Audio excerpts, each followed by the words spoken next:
something that Wilder said where he didn't really understand what he was actually saying.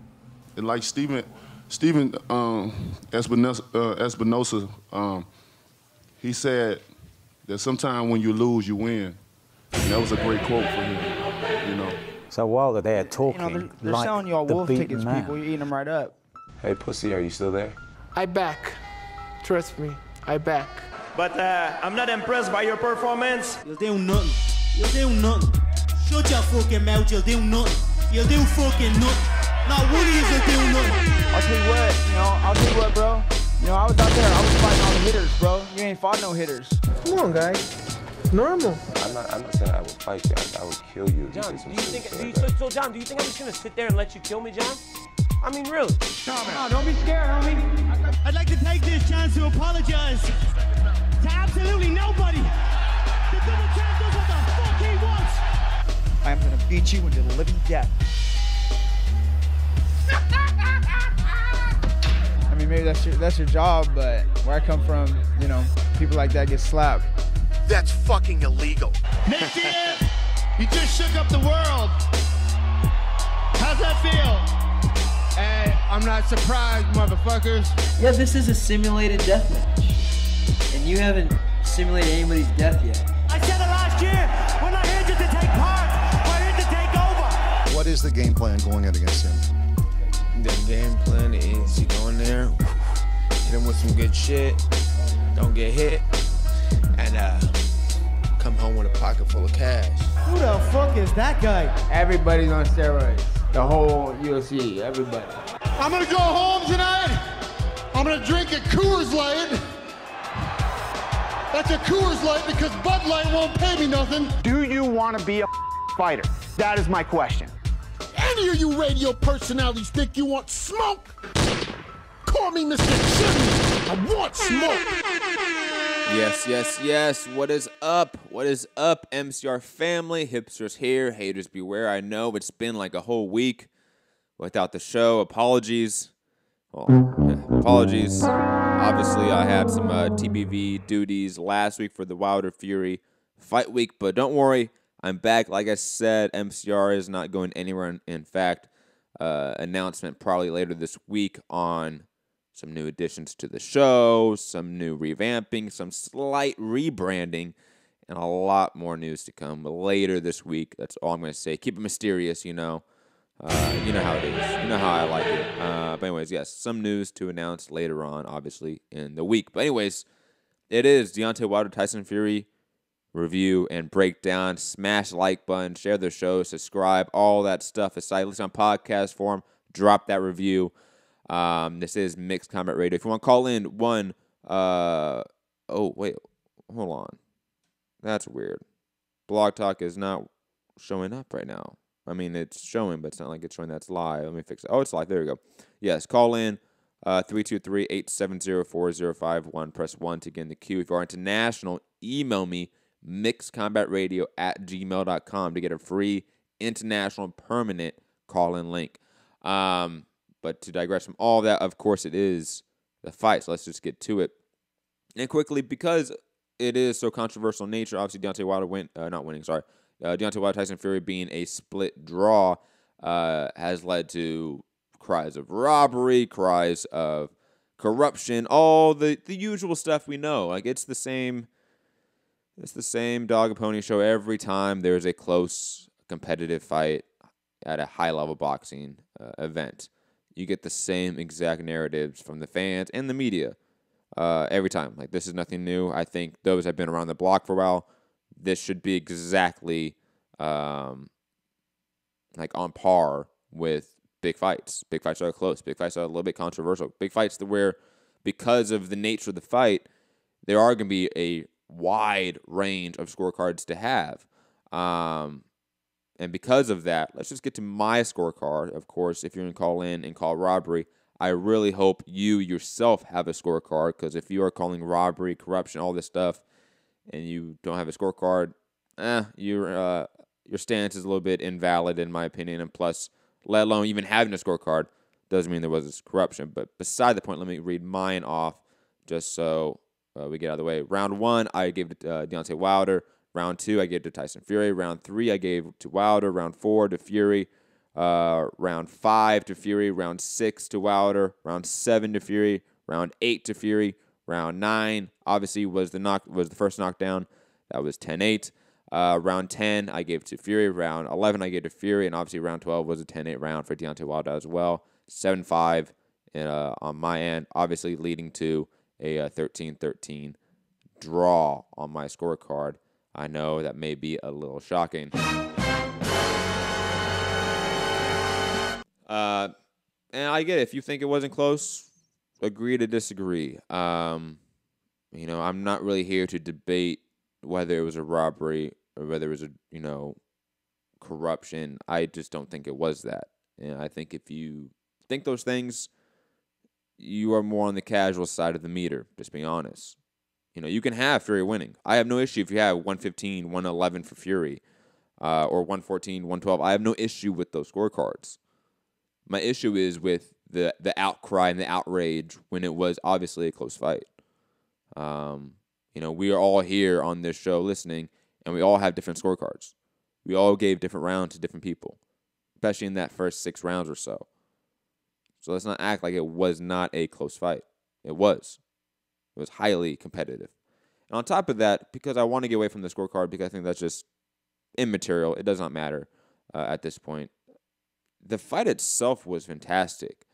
Obviously, Tyson Fury, salute to Tyson Fury. I think that needs to go without saying that Tyson Fury looked fantastic. And in fact, this probably was the best he's ever looked, which is just insane. Benjamin Petrov saying Malignaggi is casual. Malignaggi is fucking crazy. Lennox Lewis Ward, Mayweather does not like Wilder. He said it numerous times. Lennox and Malignaggi. Lennox, he had a scorecard. I have no issue with people scoring it for Tyson Fury. People that are calling robbery and corruption are being stupid. That's the most plain way to say it. Because you have no factual basis that is even that you can justify that stance. You don't even have circumstantial evidence. And the fact that we are having this debate leads to the fact that it's probably not a fucking robbery. And when you say everyone knows it was a robbery, me saying it wasn't directly disproves your stance. Everyone doesn't say that. We're having this debate because there is a debate to be had. But anyways, digressing. I thought Tyson Fury looked fantastic. I thought his ability to slip off the center line, of course. It's the same old Tyson Fury we've known. It was a impeccable, sublime defensive boxer. We knew the one thing I was kind of shocked about was his allowance to sort of let the first few rounds go in a way. Because you can tell that Wilder was the aggressor, trying to really put an emphasis in the first early rounds, and Tyson Fury wasn't. That was really the only surprising aspect of the fight, in my opinion, other than Tyson Fury just looking amazing. Wilder, on top of that, though, I thought he looked fantastic. I thought that was one of the best versions of Wilder we've seen.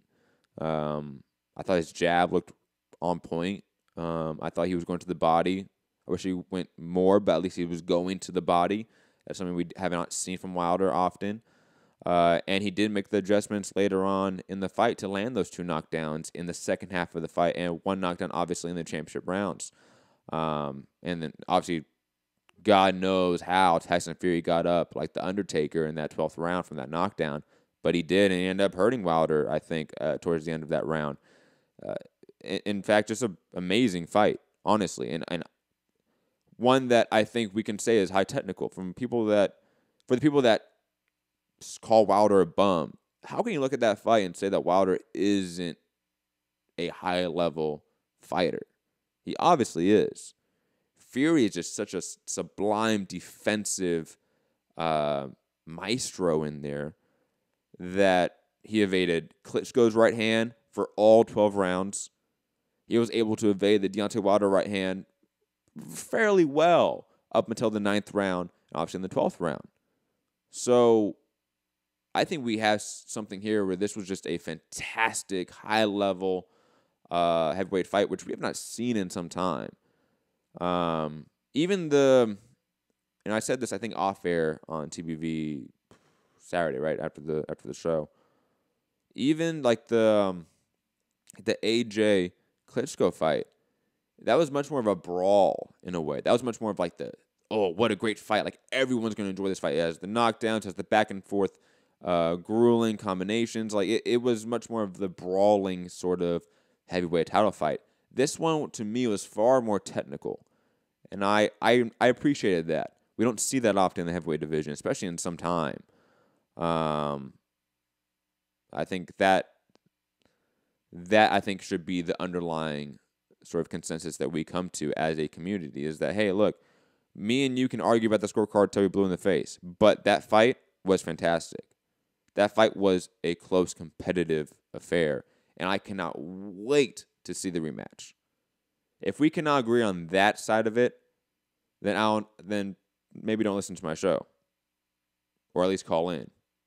Again, 1-323-870-4051. If you're international, email me, mixcombatradio, to get a free international permanent call-in link. Like I said, absolutely free.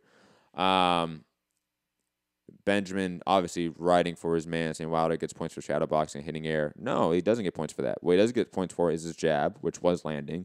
He does get points for his work to the body, which was effective. That is what he gets points for in the early rounds. And let's not act like he wasn't able to land some glancing left hooks, some glancing right hands in those rounds. Like, to act like he doesn't land shots is asinine. Tyson Fury only landed, 10, 12 more punches total in the entire fight? This wasn't one-sided at all. And you think that you don't watch boxing enough, clearly. Or you're just completely discounting one person's offensive work. You are. Obviously, there is some bias there. Because when people say, oh, like it was one-sided, usually they're the people that hate Wilder. Usually they're the people that think he's a bum. That think, they'll always talk about the windmills. Seems to be a correlation between them, let's be honest. But again, call in 323-870-4051. Bender Petrov saying Fury outlanded him every single round but 12. Again, Petrov, obviously you hate Wilder. But he only outlanded Wilder total by 12 punches across 12 rounds, 36 minutes of action, including 2 knockdowns, which Wilder scored. Again, if you are saying that the fight was not close, you are an idiot. I don't know how many times I need to say that. You need to watch boxing more. You can thank Fury won. Absolutely. I have no issue with that. It was close. I scored at a draw. Obviously, I can give a round to either guy and sort of see it, the other guy winning, of course.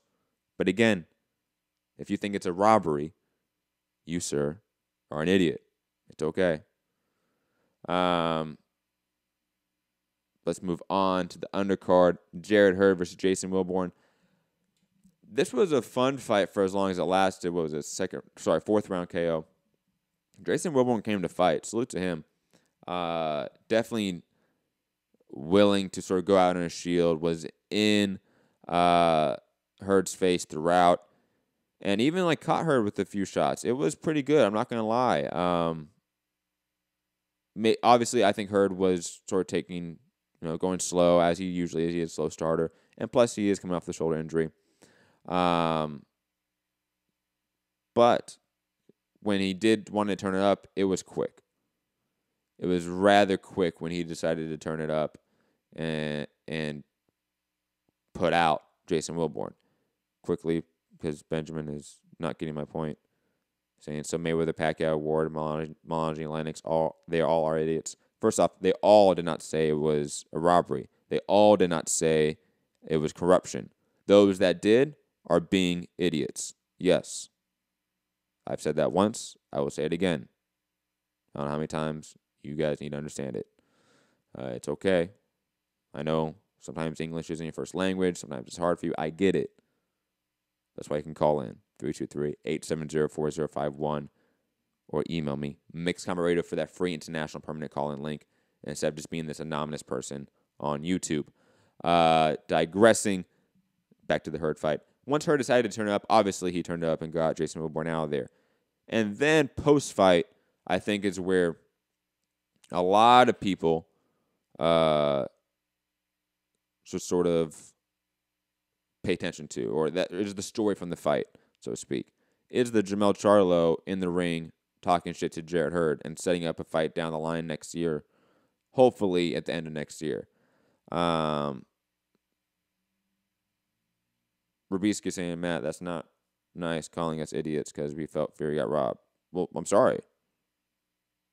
Like, Rubisky, you're a hardcore fan. Like, if you think Fury really got robbed, you're being an idiot. Just being honest. You can thank Fury won. I've said that countless times. But if you think he got robbed and there's like some corruption on hand, bro, like, chill, fam. Like, you guys need to watch boxing more, obviously. Dr. Mfungo saying, Matt, I have to disagree with you, bro. Steve Hard at 115, 111. He's no idiot. Again, Mfungo, I have no issue with those scorecards. Do you not understand the words that come out of my mouth? You can say Fury won all day long. You can give him 9 rounds, 8 rounds. I don't care. But to say it's a robbery is being idiotic. It just is. And again, Paulie Malignaggi is a conspiracy theorist fucking nut job that watches Alex Jones. Of course he thinks there's some conspiracy. Mayweather is an ignorant piece of shit person. Come on. Like, who has constantly shitted on Wilder. Of course he's going to say that shit. And he's a defensive guy, so of course he's going to favor that. He has a bias. Just like everyone out there is biased. Dr. Mfungo saying, do you consider 115, 113 close? I think if you have 115, 111, and you can't see how the first round, third round, fourth round, how those sort of rounds could be swing rounds, then yeah, I think you're being dogmatic. I think you're being idiotic. Just being honest. Anyways, again, watch the fight, people. Like, if you go in thinking that somebody's a bum, you're going to think that everything he does is being a bum. Like, people have biases going into it. Let's be completely honest. Everyone out there has a bias watching a fight. And again, if you think it's a robbery, highly disagree with you. If you think it's corruption, you are being fucking idiotic. Because again, we thought the corruption term like it's just blanket stance. Like, really? Like, I'll be completely honest. If we want to talk about corruption from this event, the scorecard isn't it. It just isn't it. Talk about Luis Ortiz not being VADA tested. Right? Like, that's the conspiracy theory to have. It's not, hey, they paid off the British judge and Canadian judge to all give it to get this draw. Come on, man. Like, this is ridiculous. And again, we use these terms loosely. We do. We use them for Canelo Triple G both times. I heard people fucking picking or saying that like Thurman Porter and Thurman Garcia was a robbery. Like, we throw out those terms like it's just this blanket term for the fighter that should have won, didn't win. And that's not the case. Just because you thought somebody won and they didn't win doesn't automatically mean it's a robbery. Doesn't automatically mean it's corruption. Come on, guys. You need to be a little bit smarter here. Or stop listening to these fucking people in the chat with no picture in their avatar talk about corruption. Don't listen to these people. It's ridiculous. And again, Paulie Malignaggi is a fucking conspiracist nut job who watches Alex Jones. Nothing he says about conspiracy theories should be understood or listened to or validated in any sort of way. Sorry.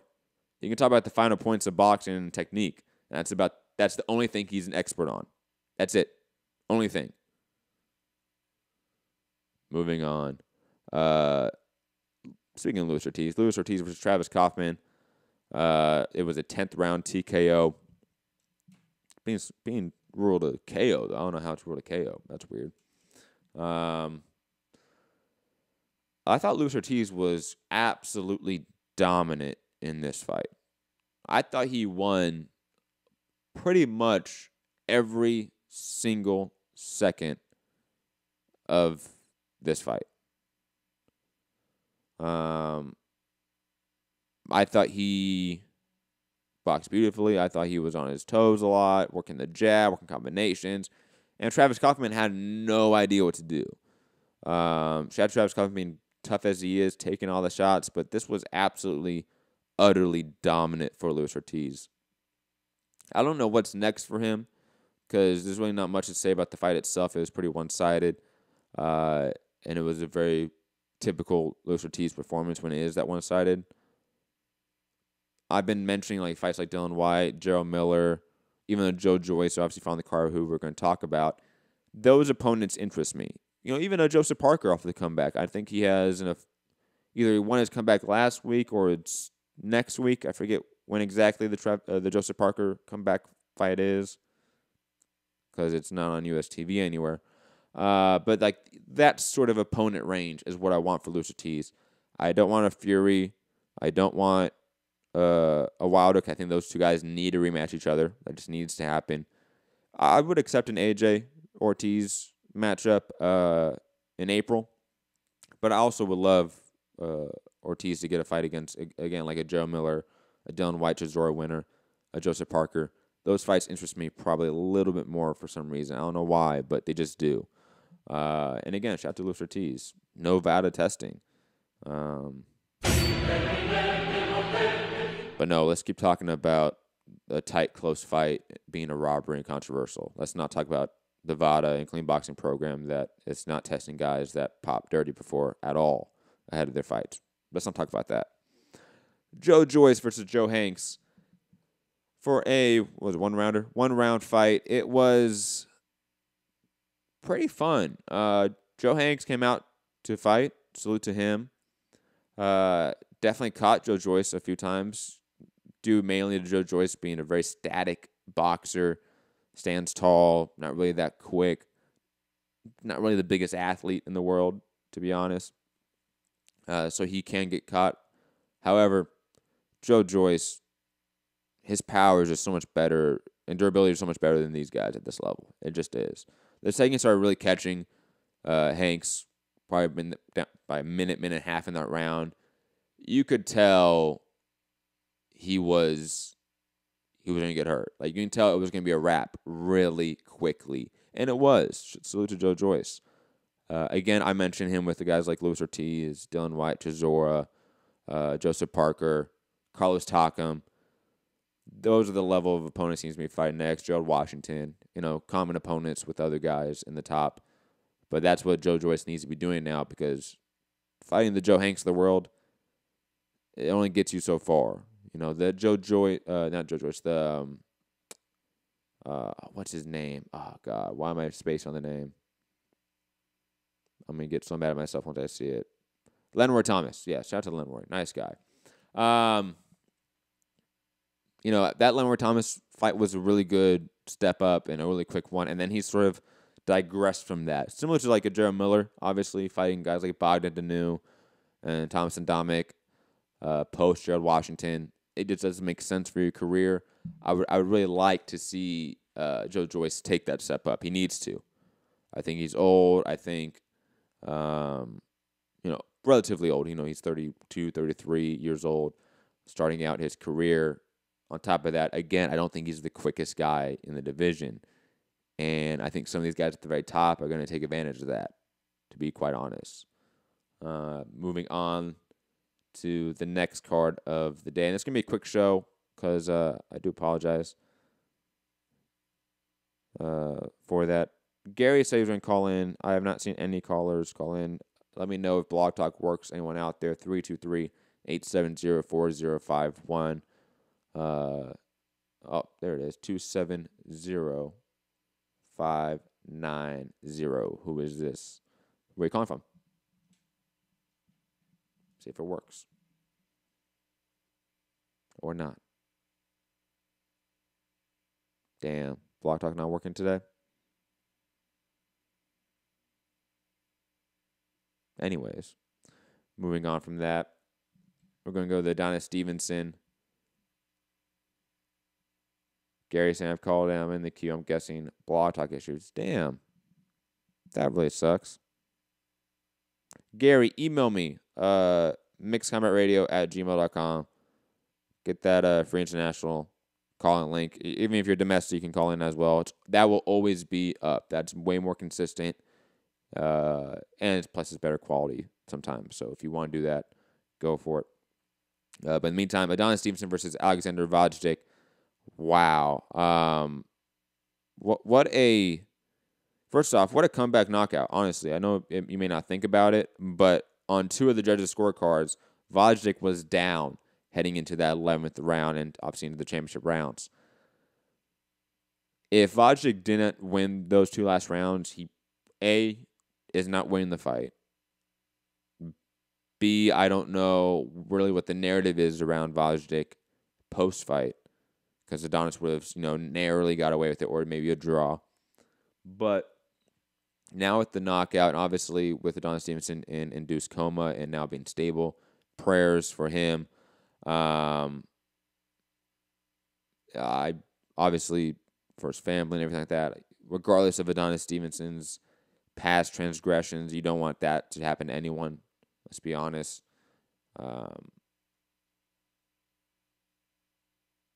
Gary's saying Freer was robbed. I want to hear from Matty Ice how stupid I am. Well, Gary, I deeply apologize about Blog Talk not working. There's really not much I can do about it right now. I can try to reconnect. How about that? Okay, I'm going to try to do that for you, Gary. I'll try to reconnect just for you. But the Stevenson-Vajdic fight, wow. I thought it was a fun fight. Start your show now. It press was 1. To hear important instructions, press 2. To speak to customer service, press 3. Yes, we know. Blog Talk. Since it appears you're calling back into a live show, we are reconnecting you now. Let's see if it works now.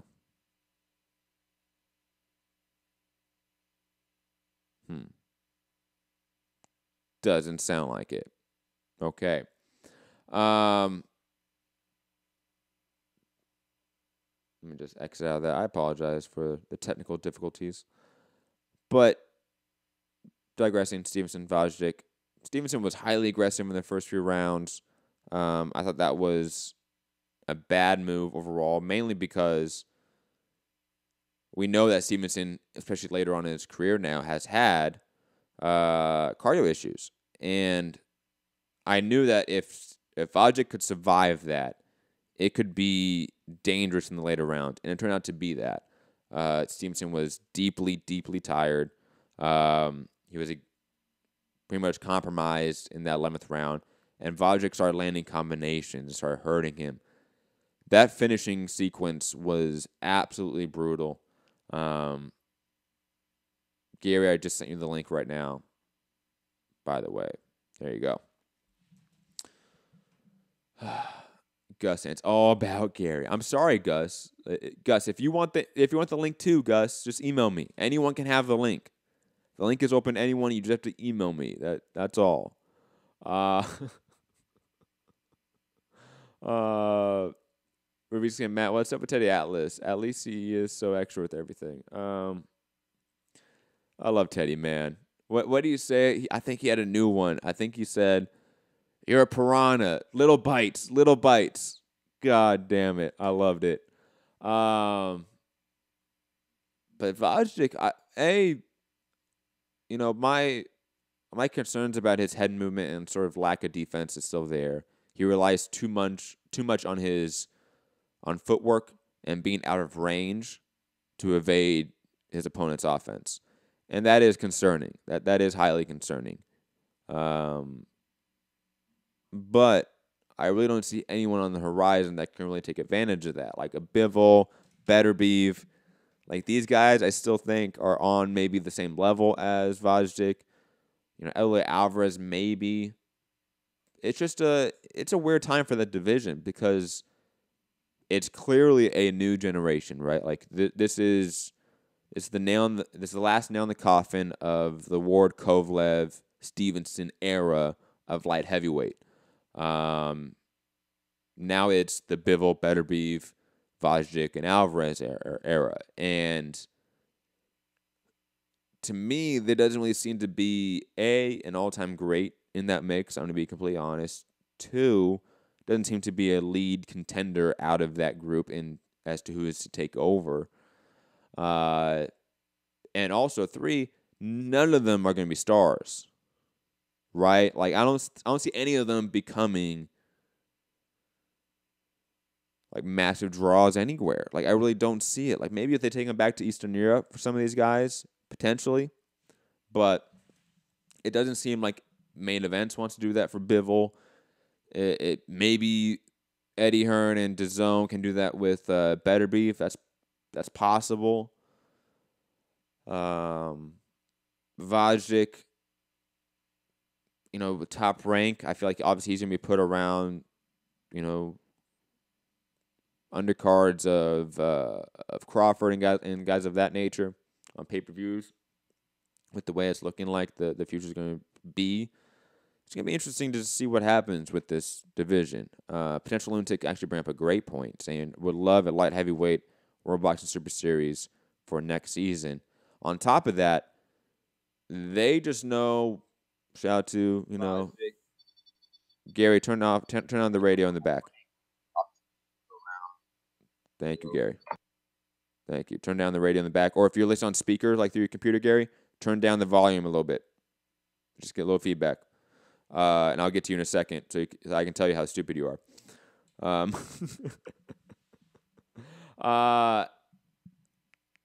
We're basically saying I think Bivol would be that guy. I think Bivol might be the guy, but I don't know if he's going to be the guy to be an all-time great or a star, right? Like, he might be the best guy of that group, but I don't know if he's that guy to be the next Ward, Stevenson, Kovalev even. Like, I just don't see it. I see all these guys having really low ceilings in terms of star power and drawing power. And even on some level, like skill level, like I don't see them reaching something that we haven't seen yet. Maybe Vajdic, but it's really early for a lot of these guys. I think Bivol's under 20 fights, Vajic's under 20 fights. I think Beterbiev's under 20 fights. I think Alvarez obviously has a lot more than that, but most of these guys are very young in their career. It's going to be interesting to see what happens. Obviously, I think someone brought up Callum Smith moving up. That could be a good fight for a lot of those guys in that division, especially with that UK audience. But before we delve more into that, I'm going to try to go over to Gary in Dallas. Shout out to Texas. Gary, how you doing, man? I'm doing good, Matty Ice. How are you? I'm good, man. Hold on, let me turn you up a little bit. So, Gary, tell me how Wilder Fury is a robbery. Let me hear the argument. Gary?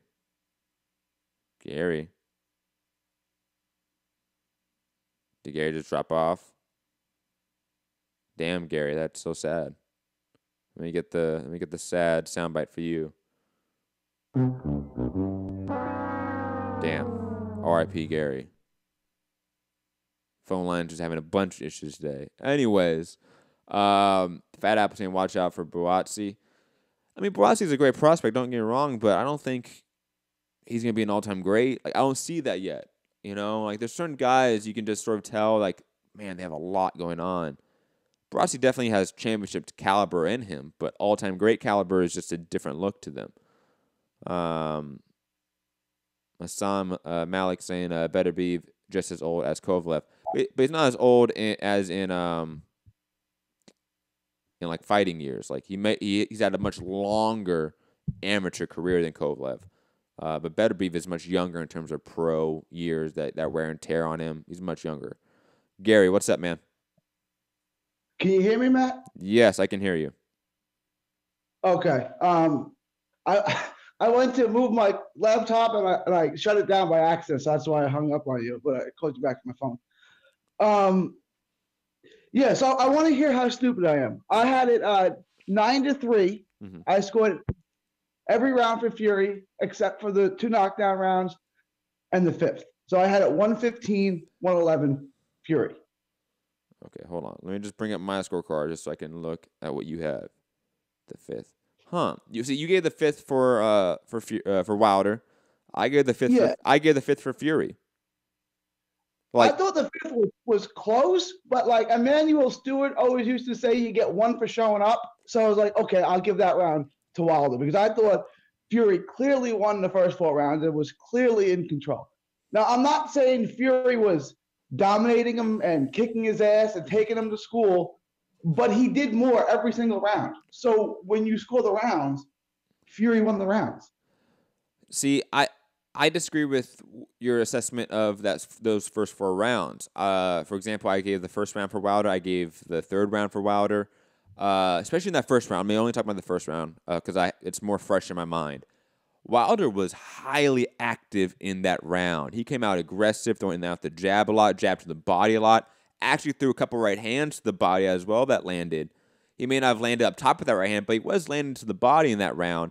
And Fury was mainly on the defense, wasn't really throwing a lot of offensive back. To me, when you have that dynamic where, yes, obviously Fury's evading a lot of shots, but Wilder's still landing the better shots in that round, how do you not give Wilder that round? The first round I didn't even think was really that close. I thought Wilder basically landed nothing, and I saw Fury had to have landed more jabs in that round, and he landed a left hook in that round. I mean, look, there was a whole lot. It was kind of like the Klitschko fight. We're talking about, well, very quickly, we're talking about, obviously, minutiae of the game because, like you said, a lot's not happening in some of these rounds, or at least a lot's not landing in some of these rounds. So it's hard to sort of judge, a couple jabs, a few shots to the body, compared to another couple jabs, maybe a left hook up top, maybe 1 shot to the body. We're talking about those marginal differences here. Right. And I said, like, anyone who says that Fury schooled him is also wrong, right? If you school someone, you don't get knocked down twice, nearly knocked out, right? That's not a schooling. But I don't see how you could look at those rounds and say, yeah, I think Wilder did more than Fury. Wilder landed basically nothing while Fury landed close to nothing, but he still landed. So it's like, okay, unless you want to go back to 1920 scoring where every close round is 10-10, Fury wins the rounds. You know what I'm saying? Like, he just did a little bit more in every round to take the round. See, I don't know about that, Gary. Obviously, it's hard. Like, the most ideal thing would be to have the feed of the fight going on and we both be watching it and sitting down and talking about it and dissecting it. We can't do that, obviously, strapped to copyrights. But I just disagree with you. I think Wilder did enough in a lot of these rounds to win it. And some of these rounds that are highly close, like the 5th round, for example. Look, you gave that round to Wilder. I gave it to Fury. But you end up giving the whole fight to Fury. So, obviously, there's a lot of disagreement here on these individual rounds, especially early. And look, I can see maybe scoring a couple of those rounds for Wilder, but to give him 5 rounds, which is what he would need to win the fight. You just said a couple. I think that's the universal language for 2, right? Right. Okay, if you gave him 2 rounds plus the knockdown round, we have 114, 112 for Fury. Mm-hmm. And you can't give one more round? You can't see one more round? You can. But now you're looking for reasons to score the fight for Wilder. And why are you looking? You know what I'm saying? Like, you can make cases for him, but why are you giving him why are you trying to make a case to give Wilder a round? I'm not making a case. I'm just saying this is how I viewed it live. This is my live scorecard. So I'm just watching it live. You got to think about that. I'm not looking for anyone to win. I don't care about who wins. I'm looking for a great fight. Okay? I can eat crow any day. I will accept that, okay? I saw a Wilder that was on par with Fury in terms of boxing and efficiency in the first 6 rounds. After that, Fury started really taking over until the knockdowns happened. And even then, I don't know how your stance can be he is robbed. Because everything you're saying right now, Gary, is alluding to, yes, this was a close fight. You've said that there was not a lot happening in some of these rounds. Like, how can we jump to, oh, it's a robbery? Because, okay, first of all, what's the judge's name that had at 115, 111? Alejandro Roshin, is that his name? Yes, I think you have it close. That scorecard is worse than Adelaide Bird's 118, 110 for Canelo. And it's as bad as CJ Ross. It's as bad as CJ Ross's 114 Mayweather Canelo draw. That's how bad that card is. Like think about it. He was saying, that judge was saying that if Wilder got no knockdowns, he still wins the fight. That's how bad that scorecard is. Like it's unimaginable. I'm not saying it's corruption. I'm not saying that at all. I'm saying it's incompetence. And why they would take that judge to score the biggest fight of the year is beyond me. Like, that judge was from Mexico, right? Yes. Why would you bring in a judge from another country, which I'm fine with? I say get the best judges from all over the world. I don't care about that. But why would you bring in a judge who is pretty inexperienced in mega fights, right? Like, where's the Steve Weisfelds? Where's the Patricia Morris-Jarmans? And where are the judges that have scored these type of fights before? And there's a reason why I'm saying that, right? I went to the Margarito-Pacquiao fight, right? And I'm sitting in the crowd, and there's just a mob of Mexican flags and Mexican-American fans. Every time Margarito came close to landing, the crowd went nuts, right? So I'm watching this fight thinking Margarito's doing good. When I went home and watched the fight on HBO, none of those shots really landed. So what I'm saying is, like, you can be impacted by the crowd, right? And I don't know if it was a pro-Wilder crowd, those big shots Wilder are swinging and missing with, if the crowd erupts like they landed, it plays on you as if it landed. Look, I don't know much about Alejandro Rochin's career. I'm looking at it quickly on BoxRec. He's judged over 1,000 bouts, so he does have resume. Like he's done some stuff, like like the Devin Haney, Juan Carlos Burgos fight from a while ago. He did that one. But how hard was that fight to score? It went 2 rounds. That's the only fight I remember that judging. I didn't hear you. Sorry. Triple G with Vanes Martirosyan. He scored that fight. But how difficult was that fight to score? It only went 2 rounds. You know what I'm saying? Like, I don't see any other world title fight on his resume. Yeah. Look, I don't know. I don't know why they picked him. That's something that we have to ask the commission. I would assume that there was some request to not have any U.S. judges because there wasn't any U.S. judges at all by Fury's camp, and they got that. They got a British. I think one was a Canadian and one was from Mexico. Look, I'm not going to defend that scorecard. Scorecard's bad. But that scorecard does not mean it was a robbery. Like, one bad scorecard does not mean, he was robbed. Do you understand? I agree. Because, C.J. Ross scored the Mayweather-Canelo fight a draw. Yes. Which is unbelievable, right? Yes. But Mayweather still won the fight because he won the other 2 Yeah, cards. So I would say look at the other 2 scorecards. Are those 2 scorecards offensive in any way? No, I don't think so. My scorecard 7-5. I don't see how that is a controversial scorecard. You had it 7-5, which makes it a draw. Yes. Is that right? Yes. Okay. I feel like you gave him the first, the third, and what other round? The 6th. I gave him the 6th. Okay, that was okay. I thought the 5th and the 6th. I thought Fury won the 6th, but it was close. Yeah, those 2 rounds. 5th I thought was a toss-up round, so I gave the 5th to Wilder. I really can't see the first. And I know all 3 judges, I think, scored it for Wilder. I'm pretty sure. Yeah. I really I really can't see that. He didn't land anything. I can't. I don't know how you. I'm going to pick an obscure fight, right? Do you remember Shane Mosley versus Sergio Mora? Yes, yes. All right. Do you remember how awful that fight was to score? Yeah. Okay. It was kind of like that, and like I thought Mora won because Mosley landed nothing, but it's like when one guy lands like 2 jabs and the other guy lands nothing, you got to score for the guy that landed 2 jabs, even if the other guy who landed nothing was more aggressive. He didn't land anything, and I felt like it was kind of like scoring that. I'm like,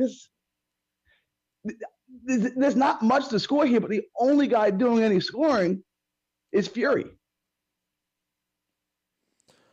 Again, I think on some of these rounds, I disagree with that. I think largely, I agree with you, obviously, because I gave most of the rounds to Fury, right? So, like, the larger scheme of the fight, yes, Fury was the better boxer. That's obviously not disputed, in my opinion.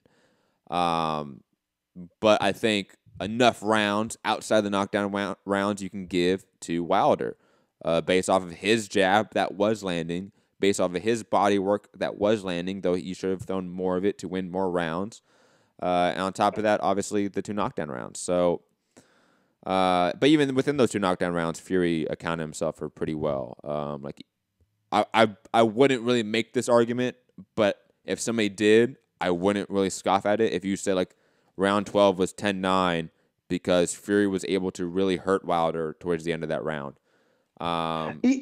And I was thinking about making that 10-9, but that was such a vicious knockdown. Yeah, like, that's why I don't. But if somebody did, I wouldn't really like think it's crazy. That's like scoring in boxing is so subjective and so wide in terms of the spectrum you can have it that we need to use robbery in a very specific context. We need to use corruption in a very specific context. And this fight, in my opinion, just does not fit it.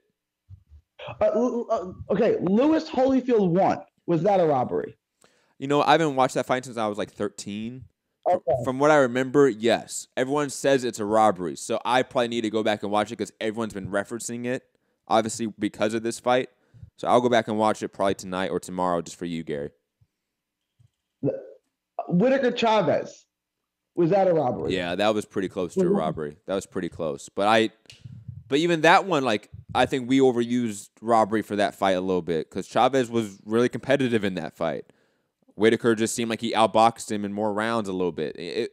I don't know. I think, again, we need to use controversial much more often because this is a controversial decision because everyone's all over the place. But it's not a robbery, corruption. I'm hesitant to use those words. I'm not using the word corruption because there would be no reason, right? Like in certain fights, there's reasons for the A side to get the benefit of the doubt. In this fight, I kind of felt whoever wins is the next star of boxing, right? I mean, it doesn't really matter which one. As long as there's a winner, that guy is the lineal, legitimate heavyweight champion of the world, and then he kind of becomes the face of the division. So it didn't matter which one it was. The draw is kind of like the worst thing that can happen because now AJ kind of has an out not to fight either of these guys because they're going to fight each other again. So, like, yeah, I'm not saying corruption at all. I'm just saying it was incompetence and a judge that should have never been there. And if you don't want to call it a robbery, can we call it a bad decision? Is that like meeting you halfway in the middle? If you don't want to call it a robbery, just call it a bad decision. I can say that 115-111 scorecard for Wilder is a 100% awful, shitty scorecard. But a draw, I can't say is a bad decision. I got to go back and look at the draw. What other rounds did that judge give to Fury? I don't give to Wilder. I don't have it in front of me. But even me and him differed on some rounds. I remember looking at it. I should have had it up. I don't have it right now, Gary. I apologize. No, and I get it. Like when the first Canelo Triple G fight, you guys on TVV did like a panel. It was like you and Ness and Kaj, and everyone had each round scored differently, right? So I get how like a fight that three people can score a fight differently, and you can have a decision fairly wide and it not be a robbery. And I get that. I just don't know how you can score these rounds for a guy who literally is landing nothing.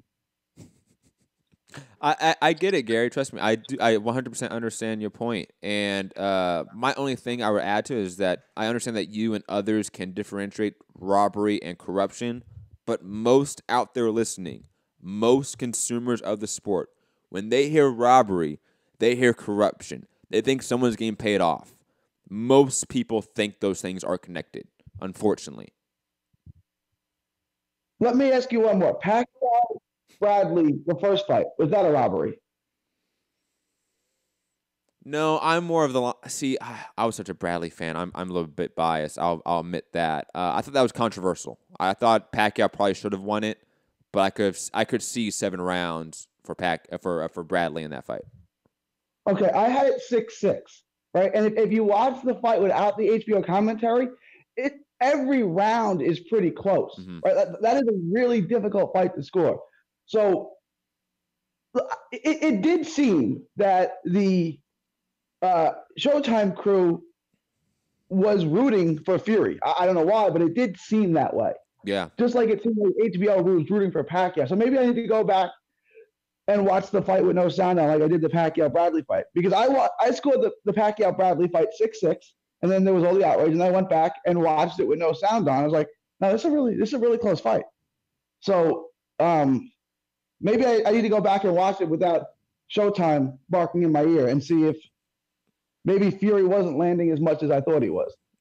Yeah, and go back and watch it with like the BT Sports commentary. Go watch it without the sound. Go get it from all different angles and all different perspectives. I know most people are of the mindset like, oh, your live scorecard means the most. Like this is 2018. Like instant replay should be used. Like the fact that we can go back and watch everything on demand is a amazing tool. And to act like we should be dogmatic in our opinion, even without new information, new perspective, I think, again, is a little bit ignorant. So, yeah, I've watched it a few times. I'll be honest, my scorecard has changed a little bit.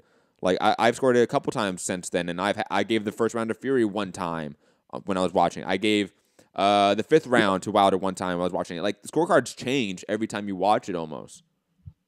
Yeah, Pacquiao Marquez won. I scored it originally for Marquez when I watched it live, right? Just because his comeback was incredible. From getting knocked down, 3 or 4 times in the first round. But then it's like, okay, he's doing better, but I don't know that he's winning this round, right? So if I initially scored for Marquez, the first Pacquiao fight, I think Pacquiao won pretty wide. I think he won by 3 or 4 rounds.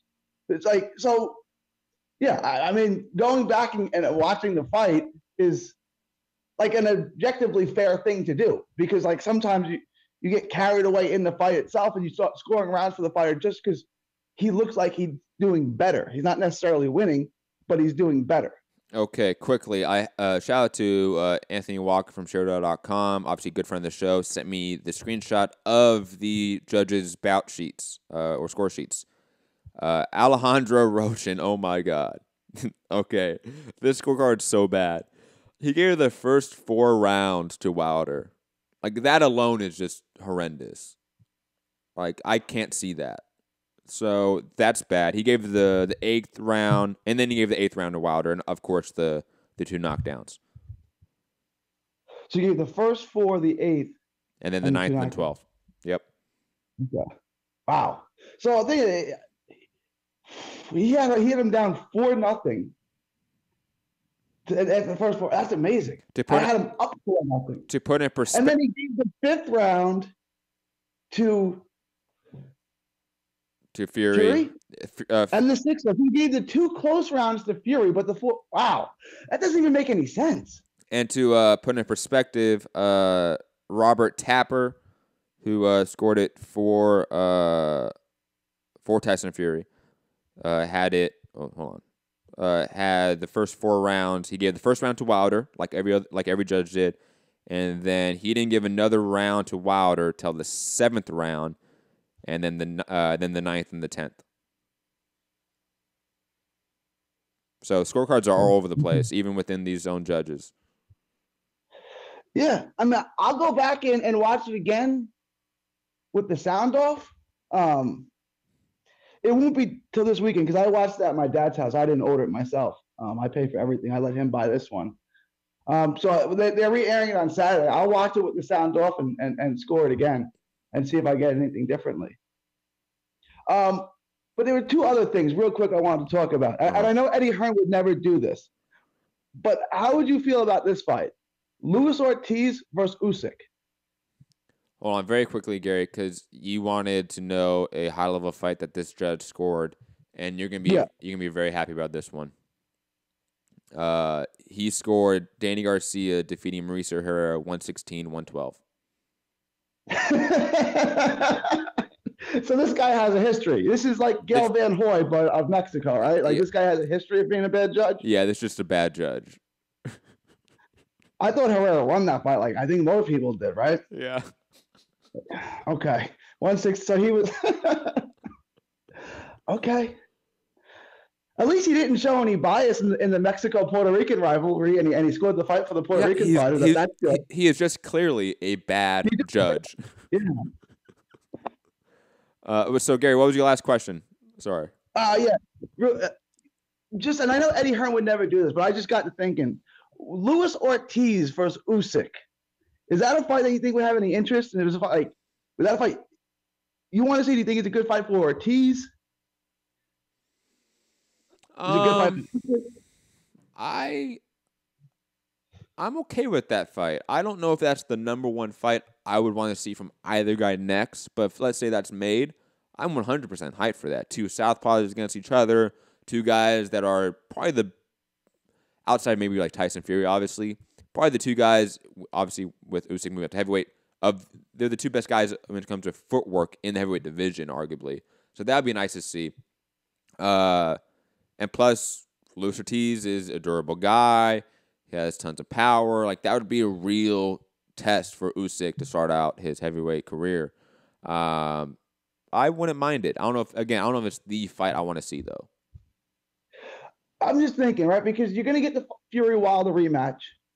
AJ's going to fight Dylan White or Chisora, but the winner of that fight. So that kind of leaves Ortiz without a big fight again. And Eddie's not going to put him in with Big Baby, right? He's not going to risk Big Baby against a master boxer like Ortiz. He's just not ready for that.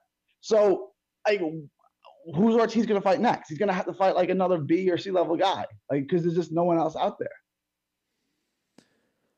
Yeah, I mean, unless they want to jump FA up really quick, which I don't think they do, but the PBC is going to have to work with other people, obviously, very quickly in the heavyweight division and other divisions. And plus, Steven Espinoza has come out and said our stance has changed about working with DAZN and working with ESPN. So hopefully, a lot of these fights we talk about that are cross promotional fights do happen in the next 12, 18 months. And then because I want to see Ortiz against the top-notch heavyweight. I just don't know who it is, who's realistic. And then, real quick, Anthony Joshua came out today and said he's waiting around. He's ready for either Wilder or Fury. Is he just bluffing? Because it's they're getting a rematch, so your fight is not going to be made. You know what I'm saying? It just seems like that's playground talk of I was ready to fight him, and then they broke it up. It's do you really think Wilder could fight either one of those guys next? Because it seems like a Wilder Fury rematch is all but a certainty. So AJ sitting there calling him out is ridiculous to me. I like the whole playground analogy. It's definitely hey, you guys are playing without me. I wanted to play before. It's one of those sort of things. I agree. I think Wilder Fury is obviously going to happen next. All signs point to the pay-per-view buy rate being really, really good. It was leading Google searches all Saturday out of everything. It led all social media metrics. It did massive numbers, most likely. Massive for it. If it did, it's probably on track to do 500, 600,000 pay-per-view buy rates. Honestly, it's on track to do a really good number. Plus, with added controversy, I think that they're going to do a rematch. So Joshua's outside looking at the other two best guys in the division, fighting without him and making money now doing it. Yeah, I think he's a little bit upset in a way. And we both said that this could do up to. We both thought this would do pretty well. I pay-per-view. I said it could do up to 500,000. You're saying it may do more than that. But I knew it was a big fight when my dad called me and told me he was buying it, because my dad's like a casual fan. The last time he brought a pay-per-view fight was Mayweather-Pacquiao, and before that it was, I don't know, Mayweather-Mosley, I think, right? So when he told me he was buying this and he was excited, I knew it was a big fight, and I think people are going to be surprised when they see how many pay-per-view buys it actually does. I absolutely agree with that, man. Like it's bigger than I think a lot of us potentially even expected. It captured like the sporting culture for a moment. Like it's in the cultural zeitgeist now, is this fight in a way. Everyone was talking about it. Sports Center, everything on ESPN was talking about it. Fox Sports was talking about it nonstop all weekend. NBC Sports was talking about it nonstop all weekend, let alone social media, let alone it just trending at such a high level. This is going to do huge numbers. Even if it does, like we said, like 500,000-600,000 pay-per-view buys, I should say, the amount of people that are obviously watching it illegally is probably double that. Because I'll be honest, for a period of time when we were watching it for the undercard, the pay-per-view wasn't working. Showtime's, like their Showtime Anytime app kept dropping off. So we were watching it illegally for a long period of time in HD quality. So in today's age, they're probably going to make a lot of money, and it was still seen by a ton of people regardless. Absolutely. Thank you for the call, Gary. That's all I got. Thank you. Mr. Robbie Hearns, a.k.a. The King of the UK, a.k.a. as I'm trying to find some sort of soundbite to play, and I am dropping the ball. Hold up. Damn it. Gunshots. Just do gunshots. No, I'm going to find it, okay? Here we go. And the main thing we cannot forget is I am the unified heavyweight champion. You predicted BJ was going to beat me, didn't you? You predicted he's going to beat. He got smashed. All these years, the UK fighters had to go to America. Everyone had to spend a heap of money to go to Vegas. We can do it in London, around Wembley, Cardiff. It's local. So yes, Mr. Robbie Hearns, how you doing, man? Yeah, not bad. Hold on. Hold on. Let me turn you up. You're very, very low on my end. It's okay. Yeah, be quick. Listening to Gary, like you're certain that it's the rematch next, but I've got a feeling we're going to get Joshua Wilder next. I believe something came out regarding this is because it was a draw. Neither guy are like obligated with a rematch. Had it been a victory for either guy, there was a rematch in place. But the draw has left it open. And I think Eddie's in LA right now. Obviously, I think all parties are still in LA. So whether some kind of meeting's taking place, but I think, conspiracy theory. But I really believe, and especially now, I feel like the just looking online and my own opinion is AJ can't fight anyone other than either Wilder or Fury next. I don't think we will stand for a Dillian White fight right now. But regarding the fight, I initially want to bring up the fact I just feel Wilder came in the lightest he's been since his debut, and he even done ES News interview, and they brought up the 212 pounds, and someone in his entourage was like, "Yeah, 209. Don't forget that it was actually 209 pounds." Because if you look, Wilder, I think he still had jewelry on. He had his jogging pants on, and the mask. I don't know how much that all equates to, but they were saying he was like 209. And obviously, maybe that was a tactic to come in and be really fast and light on his feet. But I think, I don't know if you agree, but to me at times, Wilder looked really flat. Whether some of the shots that he kept missing with when Fury was, ducking under and making him miss. Obviously, that takes its toll and the fatigue kicks in. But I thought at times Wilder looked really flat, and I don't know whether he left some of it back in the gym. I think, and he also alluded to in either a press conference or he almost said it and then stopped himself. But he almost said like, we did training camp because that's what you sort of have to do. But which suggested to me, has he really trained that hard? I don't know, but well, I don't remember, know. I just felt he wasn't very good at the weight. Very quickly, remember, just to add to it, I think it was in one of the All Access videos you can hear at the weigh-in, him say like, "Hey, make sure at the weigh-in, give me back my clothes and get the clothes back on me fast because I'm sick." So obviously, there's already like, theories out there about Wilder being sick. That's why he came in so light, etc. But beside that, I think Wilder still performed pretty well. Like, even if you think Fury won, I don't think you can then say Wilder looked like shit. You know what I mean? Like, Wilder still looked great, and Fury just looked amazing. Like, Fury was back, To me, it looked like Fury was the guy that had been active, that hadn't had the layoff.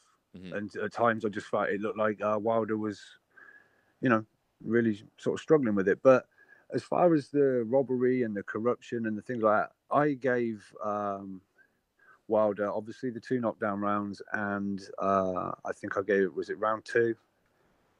That was pretty much it. And I feel others were really close. So this whole robbery and corruption thing, I think is a little ridiculous. But I just feel when you watch something and you feel a certain way, you can't help think when it comes out and it's not what you were expecting, you're like, what?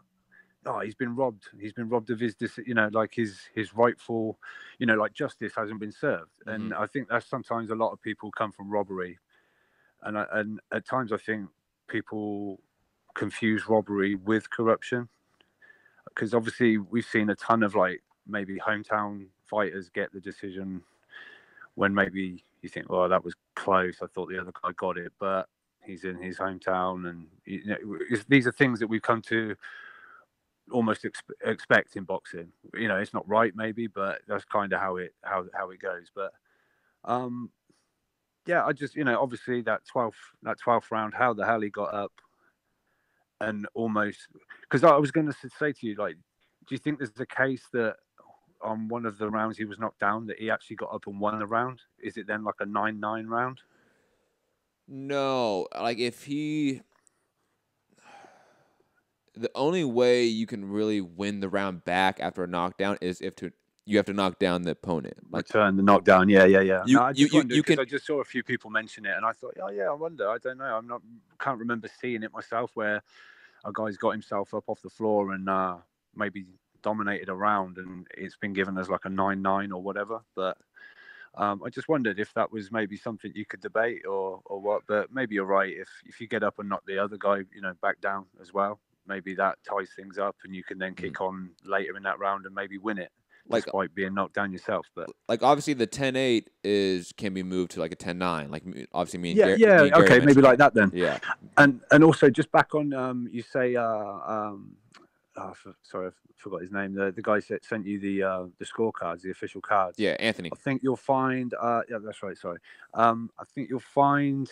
Is it the UK judge that called it a draw? Yes. Isn't there? Is it like round 3 or 4? It looks like it's been corrected. No, it's.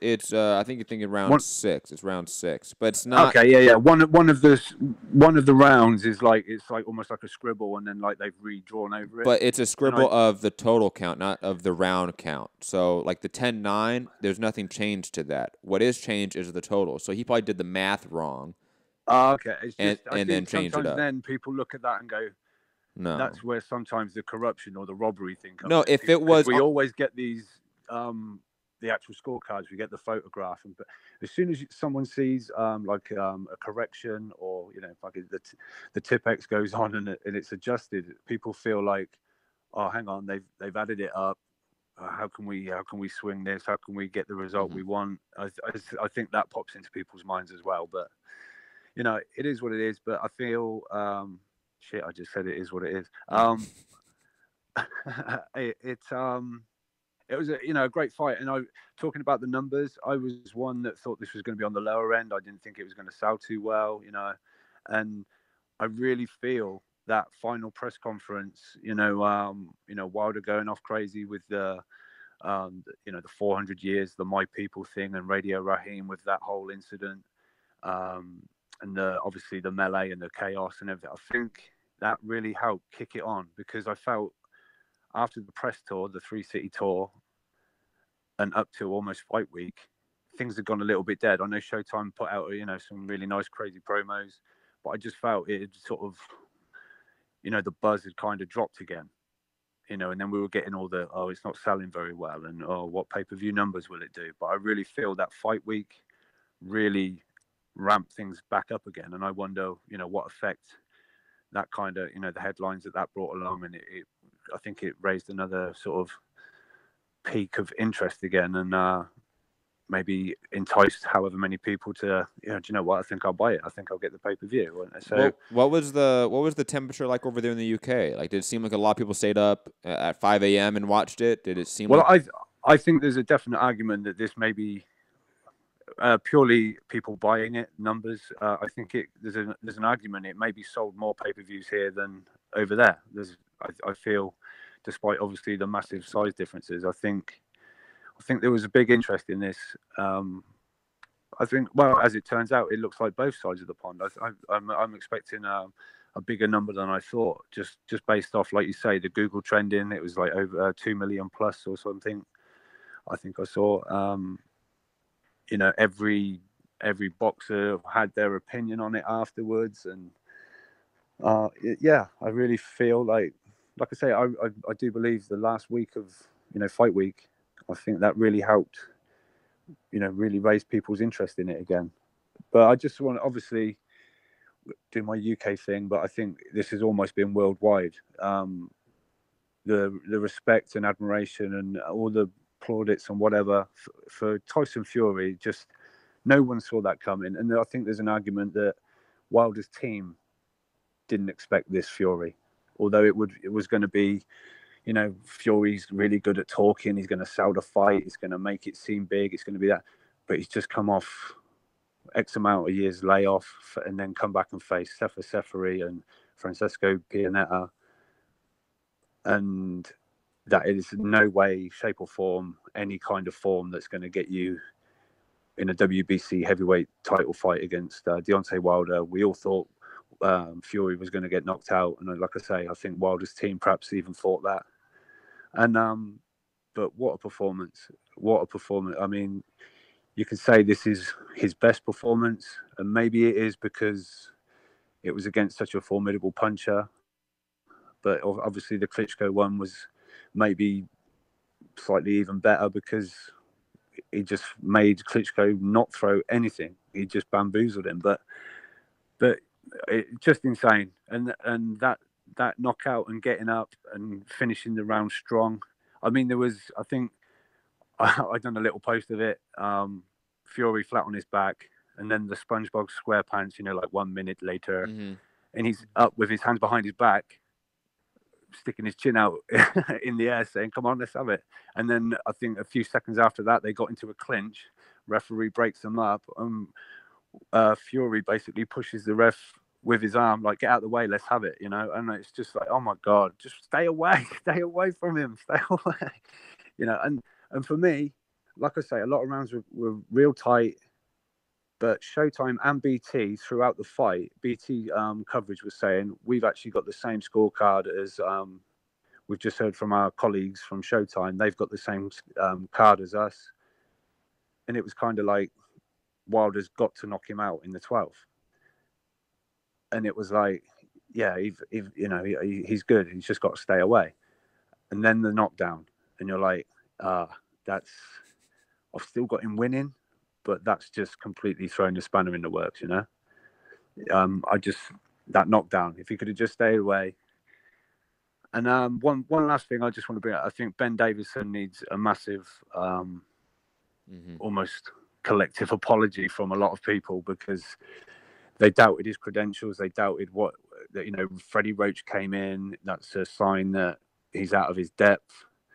But he was in there giving all the instruction. Now, yeah, I'm sure. Rob, very quickly, because I agree that Ben Davison obviously has done a fantastic job with Tyson Fury. But but I really haven't seen that much criticism of Ben Davison before the fight. Like, I'll be honest. No, he was. Maybe it was this side of things, and I've heard it on a few, boxing channels and things like that. The conspiracy, like, because Freddie Roach was brought in real late as fight week was approaching, and it was like, was that, whose decision was that? I know Tyson defended it, and people were saying Ben Davison said no, it was my call, and things like that.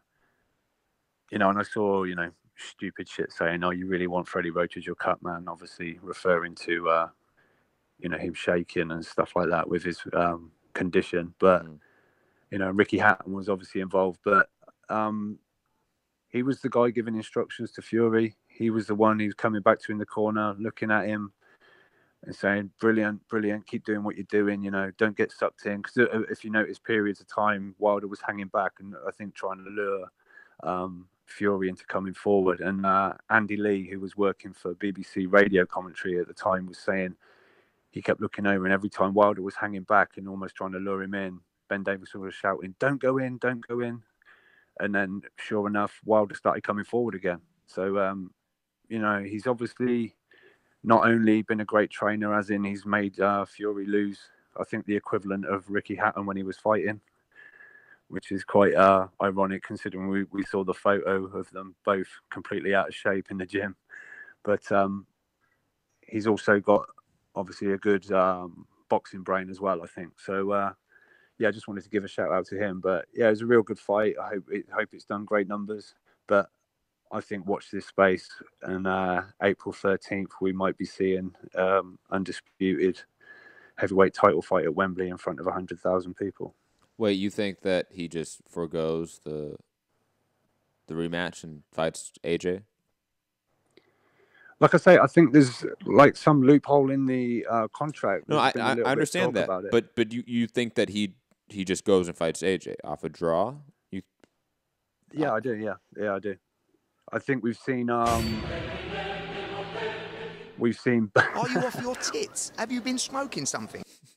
Well, Eddie, you tell me. You're the one in LA, So we'll see what you can get done. Because obviously, I don't know as far as there's been other news. I don't know if you're going to get to it or if you're going to do it another day, Matt. But the Khan and Crawford, I don't know if that would involve a trip to LA and things like that. So I think Eddie's got a lot of business to do over there. Reports are that he's gone to finally try and convince Triple G, because PBC have also shown an interest in Triple G. So he's got a lot of work. Bro, that's all tomorrow's show. This is just for the fights. This is just the boxing fights. That's all I'm going to do today, because it has to be a quick one. All right. So you want me to hang up? That's what you're saying. No. But we're going to save the Crawford Khan, the Triple G, going to pay me PBC or DAZN, all that stuff for tomorrow. Tomorrow's show. You probably at the regular time, maybe at 1 p.m. Have not decided. Okay. All right. I'm very sorry for revealing all this top secret news that's all over the social media world. It's very top secret, Rob. Come on. Yeah, I didn't mean to. We had the scoop. We had the scoop. Social media press releases. Man, you fucked it up. Damn it. No one knew. Gary's going to call back in now. But obviously good show. Keep it going, and I'll catch you soon. All right, thank you, Rob. Obviously, I will see you soon as well. But ladies and gentlemen, that's going to be it for today. Like I said to Rob, just a quick show, just covering the boxing fights this weekend. Not the MMA fights. I'm going to do a separate show on that probably tomorrow. But that's not going to be the regular show. Might be on the regular show. I haven't really decided yet. Ellie saying, is this show back daily? No, not this week. Next week, hopefully, it's back daily.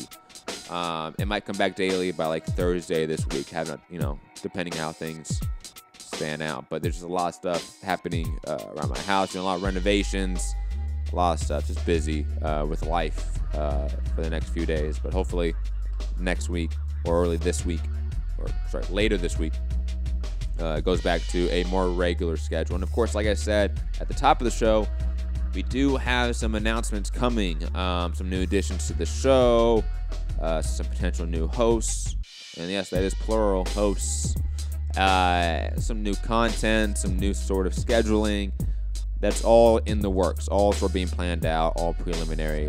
Want to wait till that is completely finalized to make another announcement. But anyways, I hope everyone enjoyed the show. Shout out to Hassan, Ellie, Fat Apple, Potential Lunatic, PSK, Slap Nuts, goddamn, Mikey T, Mr. Berm, Larry Merchant, who else? Joshua, we got A Boxing Blunts, Team Batman Boxing. Definitely go check out Team Batman Boxing, one of the greats, good friend of the show. Who else? We got a ton of people listening today. Shout out to Vicky, shout out to Rabisky. I believe that's a lot. That's mainly Dr. Mafungo, obviously. Everyone that listens, everyone on Patreon, obviously patreon.com/MixHumberRadio. Go support. But anyways, be back tomorrow. Either going to be 2 p.m. Pacific or 1 p.m. Pacific. I've not decided due to that announcement that may come. But anyways, digressing, like I said, have a great day. Hit the like button for the show. Subscribe. Please on podcast form. Drop that review. I'll be back tomorrow. Peace.